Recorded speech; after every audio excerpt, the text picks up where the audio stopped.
Welcome to Guide Guru. We hope this video helps. You start by powering off the keyboard and disconnecting it. This prevents shorting and accidental input. Once done, use a keycap puller to lift the cap straight up. Don't pry at an angle. Check the underside of the cap and the switch stem for broken clips, accumulated dust, or sticky residue. If you see debris, blow it out with compressed air. If plastic is cracked, set the damaged cap aside for replacement. These first checks reveal whether you need cleaning, repair, or part swaps. Next, focus on the switch and stabilizers. Blow compressed air into the switch to remove dust. For sticky grime, apply a small amount of 90% plus isopropyl alcohol on a swab and gently clean around the stem.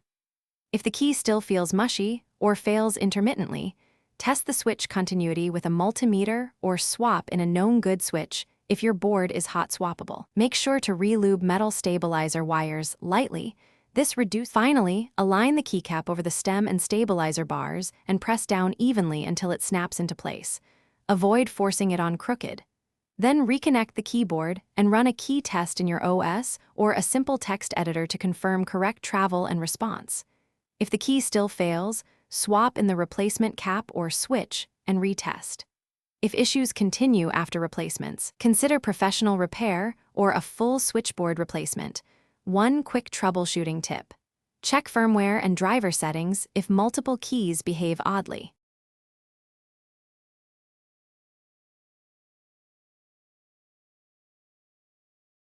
Thanks for watching. Consider subscribing if we helped you today.